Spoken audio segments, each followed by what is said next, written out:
వేసేస్తున్నాను, మట్టిలో కలిపేస్తాను.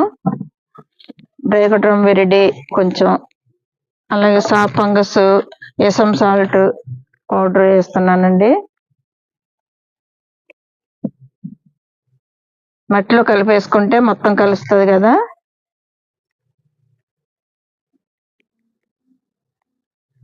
ఇది వేయడం వల్ల మనకి మొక్క బ్రతుకుతుంది అన్నమాట. వేసింది చనిపోయే మొక్క కూడా బ్రతుకుతుంది, అంత మంచిదండి డ్రైగడ్రమ్ విరిడి వేయడం వల్ల. ఇదిగోండి ఇది ఈ ప్యాకెట్.